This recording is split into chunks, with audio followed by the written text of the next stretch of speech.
to my channel! Chika! So, hello my dear students. I am Ma'am Mirna. You know me already. So, today we are going to have an informal instruction on how to write a research paper. Primarily, paano ba yung pagkakasunod-sunod? And then, how are you going to start each part? Okay? Because somehow, dun medyo nag-struggle ang mga students. Paano ba simulan ang chapter 2? Paano ba simulan ang chapter 5? Ano ba? So, let's start. Okay, so this is my own thesis. So, kaya malakas ang loob kong i-share sa inyo kasi it's mine. Okay? So, graduate ako sa Batangas State University. Wow! Ang swerte nyo naman i-share ko sa inyo. Oops! Hindi ko to share lahat. Yun lang parts. Okay? But then again, Ma'am, bakit po sobrang kapal? Ganyan po ba ang gagawin namin sa practical research? God, please, no! No! Hindi naman kayo magsusulat ng thesis. Okay. So, I have here the output of my students nung face-to-face pa. Okay? Because I actually teaching practical research for almost 5 years already. Okay, so, buti nakapagbaon ako ng isa. This one is galing pa sa previous school ko, sa Gulod Senior High. Okay, so, ganito lang siya kakapal. Okay, so, ito yung gagawin kong sample. Why? Para medyo mataas yung standard natin, at least sa mga simula, okay, at least sa mga introduction, medyo sanay na kayo. Kasi, why do we need research? Okay, bakit nga ba may practical research 1 and 2 tayo at may inquiries tayo sa senior high school? Marami nagsasabi, bakit ba hindi naman namin siya magagamit, blah, blah, blah, blah. No! Okay, this is actually a big opportunity for you na ma-adopt or ma-immerse kayo sa pagsusulat ng research. Especially those who are planning to go into college. Okay, so yung gustong pumasok sa college, malaking tulong to sa inyo. Okay, so again, hindi ganito kakapal, ganito lang. Okay, so it's either be naka-soft bind or naka-ring bind. So it's up to you. But then again, since pandemic, kahit hindi na siguro nakaganito, basta makapagpasa kayo sa akin online, okay, tatanggapin ko na. Okay, ganyan ka ba? It's madam. Alright, so let's start. Okay? Okay, so let's start with the title page. Okay, so title page. So some schools have templates. Okay, may template sila. So here, this one is a template for Gulod Senior High School. Gulod Senior High School, and then meron siyang logo, and then the strand? Cookery, alright. Here, so sa BSU, meron din silang template. Alright. There you go. Template. Alright, so here. Batangas State University Graduate School. Okay, so first, let's start with the title page. So sa title page, here, isusulat nyo lang dito yung title. Of course, it should be caps lock. Okay, and then here, nakasulat dito, a thesis presented to the faculty of the graduate program, College of Teacher Education, Batangas State University, Batangas City. So, you can use it as a guide, but of course, kailangan yung palitan. Alright, so here, a research paper presented to the faculty of Tingasoro-Soro Integrated School, Tingasoro-Soro, Batangas City. Okay, so pwede yun. So, next, here, another one, what's this? In partial fulfillment of the requirement for the degree of Master of Arts in Education major in English Language Teaching. So, how are you going to revise this one? So, in partial fulfillment of the requirements for the subject, Practical Research 1. So, next here, you will write your strand, alright, or track. For example, Information Communications Technology, ICT, or ABM, Accountancy, Business, and Management. Alright, so here. And then, by, and then your name. So, usually, kayo is groupings. So, you can make it alphabetized. Okay, naka-alphabetically arranged. And then, the date. Okay, it should be, look like this one. Alright, this one. Okay, same with this. Alright, so look, sobrang dami nilang members. Okay, so anyway, next. What's next? So, yun. And then, approval sheet. Okay, so I already given you the sample of approval sheet. Okay, so next, after approval sheet, we have abstract. Okay, so I think we already have it also. After the approval sheet, we have the abstract. So in abstract, we have the title, the author. So in your case, authors, kasi marami kayo. And then your strand or track, and then year, and then advisor. So, ako yung advisor niya. Alright. So, and then summary or the abstract of your research. Okay, here. So, after the abstract, okay. So, after the abstract, we have acknowledgement. Okay. So, actually, wala ito sa module nyo. Right? Wala ito sa module nyo, pero gusto ni Madam na may acknowledgement. Bakit? Kasi importante ito. Kailangan alam nyo kung sino yung i-acknowledge nyo. Paano nyo ba nabuo yun? Okay. So, when you say acknowledgement, so, for example, this one, the first statement here in my own acknowledgement. The researcher wished to express her deepest gratitude and most heartfelt appreciation to the following who extended assistance and cooperation in the completion of this research. For example, to Dr. blah blah blah blah, or to Ma'am blah blah blah, to Sir ganyan ganyan, as a thesis advisor, and paano mo siya pasasalamatan. Alright, so yon. So, basically, dito nakalagay sa acknowledgement yung mga gusto nyong pasalamatan. So, sino ba yung mga pwedeng pasalamatan nyo? So, pwedeng ako. pwedeng as a research advisor. Next, yung mga panelist nyo, okay, sa defense natin. And then, pwede nyo rin pasalamatan of course, for example, ang parents nyo, or for example, yung sister nyo na nakatulong sa inyo sa paggagawa, or yung kapitbahay nyo na nakikonect na nakamunag kayo sa wifi nila. So, lahat. So, it will vary. Okay? So, iba-iba kayo ng pasasalamatan. Okay? So, next. What's next? So, yun, after the acknowledgement, so you can write your initials. Okay, ano ba yung initials? For example, ako, Myrna Rabi Pastoral, M-R-P.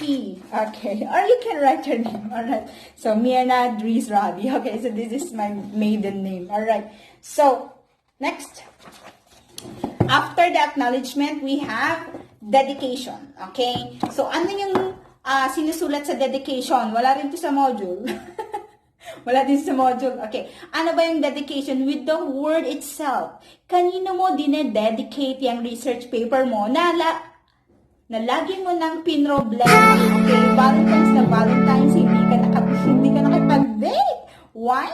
Kasi nagagawa ka. Malapit na kasi tayo mag-defense. Alright? So, sorry naman dyan. Okay? Especially sa mga talagang nagpi-PM sa akin during Valentine's Day. So, sadyang ganyan ang life, mga kids. So, bata pa naman kayo. Marami pang Valentine. So, sadyang ganyan. Minsan, kailangan i-sacrifice. Okay? Pero, dapat hindi maging bitter. Okay? So dito sa dedication, once again, kanino mo i-dedicate yung pinaghirapan mo. Okay? So, sige. I will read some part of my dedication. Okay? So, this paper is wholeheartedly dedicated to her father and mother, Mr. and Mrs. So, sa parents ko. Okay, sa parents ko. Next, after that, okay, take down notes. Okay, kailangan meron kayong notes. Wala nang ulitan ha, walang mag-PPM sa akin mamaya or bukas. Okay, so, table of contents. Okay, importante ang table of contents. Sobrang daming hindi maalam gumawa ng table of contents. Okay, napakasimple.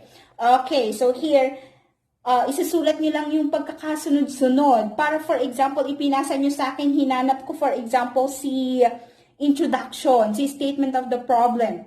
So, alam ko kung saan hahanapin. Okay? So, kailangan may table of contents. Okay? So, ano ba yung mga nasa table of contents na iyan? Okay? So, iisa-isahin ko. Title page, you can use this. Okay, so title page, approval sheet, abstract, acknowledgement, dedication, table of contents, list of tables, kung meron kayong tables, list of figures, kung kayo may figures, okay, and then chapter, okay. So, ano ba yung nasa chapter 1? Okay, ano ba? Dapat alam niyo yan, okay. Chapter 1 is the problem. Okay, ano yung under niyan?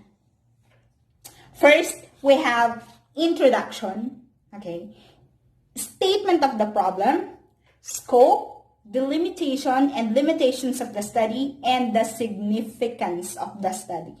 Okay? So, yon dapat nandun yon. Alright, sa chapter 1. Okay, so, ma'am, paano ko ba sisimulan yung chapter 1? Okay?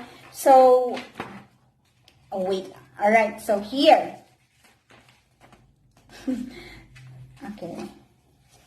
So, ganito ang pagsusulat. Okay, so ano ang title ng chapter 1? Okay, here. Chapter 1, the problem. And then after that, introduction. Okay? So, yon. So, it depends sa topic nyo. Alright? So, next.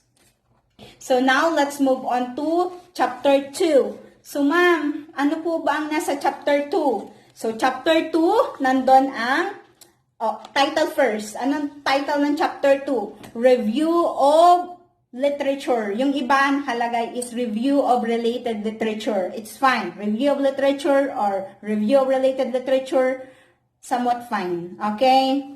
So, under that, we have conceptual literature and we have research literature. Okay?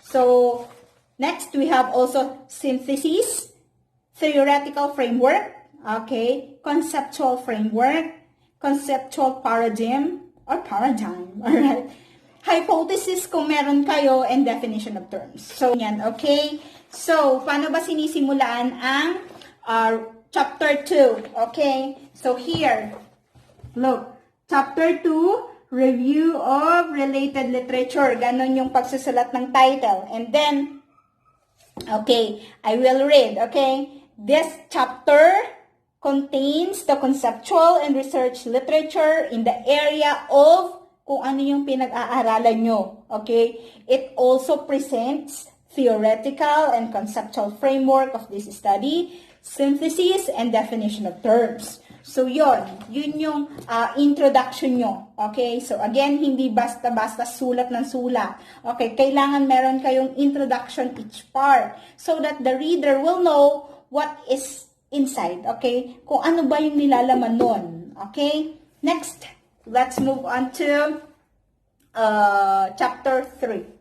Chapter 3. So, ano ba yung nasa chapter 3? So, we have, anong title first? We have research methods and procedure. So, yung iba, ang nilalagay lang doon is research methodology. It's fine, okay? So, pero ang prefer ko is research methods and procedure. Okay, so ano yung included sa kanya? We have research design, subject of the study, data gathering instrument, and statistical treatment of data. Okay, kung kayo gumamit ng mga statistical treatment or tools like percentage, frequency, person hour, moment correlation, and so on. Okay, weighted mean, so kailangan yung isulat. So again, sorry.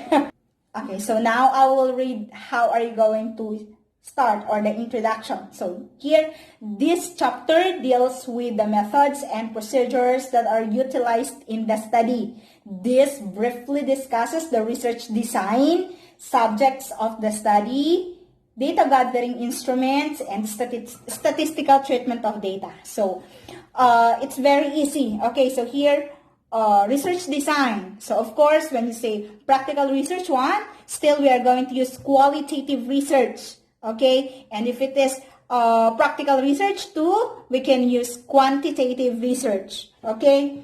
So, for your subject of the study, so we already discussed about sampling method. It can be probability or non-probability sampling method. So, At paano ba kayo pumili ng respondents? So, kailangan yung respondents nyo is nakasulat doon. Okay? And the other thing. Okay? So, that is included here in chapter 3. Okay? And let's move on to chapter 4. So, ano ba yung nasa chapter 4? So, here, the title will be Presentation, Analysis, and Interpretation of Data. Okay, so here, so in your chapter 3, naka-create na kayo doon ng inyong instrument. For example, survey questionnaire. It could be via Google Forms, or you can send your questionnaire through Messenger or via text message, or you can also have via phone call. So, pwede yung tawagan yung mga respondents nyo. Okay, of course, always remember that still we are experiencing pandemic. Okay, so we have to take care of ourselves. Okay, so this one, so what will be the title? Of course, here, Presentation, Analysis, and Interpretation of Data, chapter 4, and then the introduction. So this chapter presents the analysis and interpretation of data gathered from the result of the conduct of the study. So dito nyo na masasagot yung questions nyo sa SOP. Okay, so ano ba yung mga tanong nyo doon? So here, with the use of your questionnaires na pinamigay nyo, or with the use of your interview, sa sagot ng mga respondents nyo, magagawa nyo ang chapter 4. Okay, so kung hindi kayo namigay ng ayos, kung ang respondents nyo is hindi nyo na complete, so medyo mahihirapan kayo. Okay, so make sure na bago kayo gumawa ng chapter 4, complete na yung inyong intended respondents. For example, you intend to have 50 respondents. Okay, so kailangan kompleto. Okay, para magawa nyo si chapter 4. Okay, because this one is presentation, analysis, and interpretation of data. Kung hindi kompleto yung data nyo, kung hindi kompleto yung respondents na naka-respond dun sa questionnaire nyo, so it will be impossible na magawa nyo ang chapter 4. Okay, so we do read. Again, kailangan may integrity yung ating research. Dapat reliable siya. Okay? So, hanggat maaari, hindi tayo gagawa ng or magsusulat dito ng hindi totoo. Okay? So, kaya nga research. Okay? So, pinag-aralan. Okay? So, here, next, let's move on to chapter 5. Actually, for me, sa mga previous years ko, usually ang mga bata is nag-struggle sa chapter 4. Which is fine because it's time na talagang i-analyze mo. Kasi yung chapter 1, chapter 2, and chapter 3, somewhat medyo easy lang siya, okay? Lalo na ang chapter 2, okay, na you can just search for it or you can visit a library nung wala pa pandemic. But then again, this time, may pandemic, medyo pumapayag na ako na halos lahat ng inyong mga RRL, o mga related literature, ikinuha nyo lang sa journals, online. Okay, lahat online. So, e-books, okay, lahat nasa online lang. So, it's fine for me. Medyo madali siya, diba? Ang research methodology naman, or yung chapter 3, lalong madali yon kasi it's given. Okay, it's given. Since practical research 1 is qualitative research and practical research 2 is quanti. Okay? So, it's fine. So, sabi ko nga, medyo struggle ang mga student dito. Okay, so, anytime naman pwede nyo akong i-PM. Okay, so, mapapatunayan nyo ng mga estudyante ko na kahit gabi, alright, or Saturday, Sunday, sumasagot talaga ako sa mga queries ng mga bata ko. Okay, isa-shout out ko nga pala yung aking mga very industrious, very studious student sa research subject ko. Medyo natutuwa ako sa kanila kasi, of course, sa pandemic, wala namang pilitan eh. Okay, ano bang magagawa ko kung ayaw nyong gawin yung research? Okay, but then again, natutuwa ako sa bata na alam ko na struggle sila, pero still they are thriving. Okay, they are striving na magawa. Okay, so kay Mark Del Bagsit, shout out sa iyo, Utoy, at kay Nelka. Okay, so the rest, hindi ko na kayo maisa-isa, pero silang dalawa talaga yung nakikitaan ko ng very ng interest sa subject. Okay? But then again, lahat kayo ay kailangan gumawa. Okay? Walang hindi. Okay? So, walang ligtas. May usapan tayo dyan, ha? Alright. So, next, chapter 5. Okay? So, chapter 5. Here, we have summary, conclusions, and recommendations. So, under this one, we have summary of findings, conclusions, and recommendations. So, maraming nalilito dito. Bakit daw meron pang summary of findings? Ando na siya sa presentation, analysis, and interpretation of data. So, kung mapapansin nyo, medyo mahaba yung chapter 4. So, here, sa summary of findings, ano na lang siya? Parang nakasummarize na lang. Ano ba talaga yung findings mo? Okay, di ba sa chapter 4, may mga table pa tayo doon nakalagay. Sa chapter 5, wala na. Okay, parang ano na siya, summary na siya ng findings, summary of findings. And then, the conclusions. After you found after the findings, ano yung conclusions nyo? So, after the conclusions, of course, you have your recommendations. Okay, so again, don't forget, na, di ba sa last part ng SOP natin, lagi ako nagpapalagay ng output. Okay, for example, what action plan can be proposed or what kailangan nakalagay ang output nyo. Okay, so, importante yun. Alright, so, and that's it. Next will be bibliography or you can use references. Okay, so after the bibliography or your references, you can have appendices. Okay, so what is appendices? So dito nyo ilalagay yung letter nyo sa respondents, yung questionnaire nyo, nandito. Okay, so here, ano ba, nilagay ko ba dito? Meron, okay. So here, of course, nagpapalagay rin ako ng curriculum vitae. So this is my curriculum vitae. So here, sa aking, sa actual output ng student ko, ganito lang siya kanipes. Okay, huwag niyong isipin na ganito kanipes. Hindi niyo pa to kaya, okay? Kung kaya niyo man is, medyo mahihirapan kayo, okay? So, hindi pa to para sa inyo, alright? Kahit ganito lang, alright? Pwede na. So, here, so, let's take a look sa kanilang curriculum vitae. Okay, so ma'am, wala pa naman po akong mailagay sa curriculum vitae. Okay, so meron, hindi pwedeng wala. Okay, so this one, curriculum vitae. So let's see. So, hindi ko pwedeng basahin yung of course, personal information to ng bata. Okay, so you can have this your name. So, nagpapalagay ako ng picture. Okay. So, gusto ko may picture. Why? Di para alala ko kayo. Okay. So, malay nyo, pwede ko kayong panakot sa bank. Okay. So, kailangan may picture para makilala ko kayo. O, diba? Hindi ko na kayo makakalimutan kasi may mga pictures kayo dito. And then, of course, it's for your fulfillment also na, OMG, pinaghirapan ko yan. So, kailangan andun yung pangalan nyo. Okay? So, anong nandun? Pangalan, contact number, if you have your email address, nakalagay doon. And then, personal information. So, nagpalagay ako ng nickname. Okay, gender, age, birthday, place of birth, civil status, citizenship, religion, mother, father. After that, educational background. Of course, we have here senior high school. So, you can write your school here. Okay, so you can use our name of school or senior high school. So, paano po namin isusulat? Hindi pa naman po kami graduate. So, lagay nyo lang up to present. Okay? So, junior high and elementary. Okay? So, yun. So, lahat ng tumulong. Okay, so lahat ng member. Okay? Tumulong o hindi, basta member ninyo is nakalagay. So, with regards naman sa tumulong, lagi naman ako nag-update sa leader. Sino ba yung hindi nakikiko-operate? Okay? Even the grade, laging individualized. Okay? So, it depends kung kayo ba ay tumulong.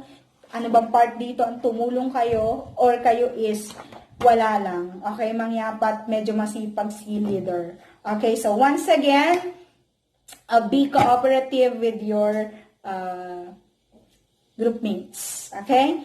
So, once again, be cooperative with your group mates at kaya natin to despite pandemic. Okay? So, I hope may naintindihan kayo, But still, you can ask me. Okay, again, you can PM me any time of the day. Okay, 24/7. Pwede nyo akong i-PM. Okay, so that would be it. Try to love research. Bye-bye!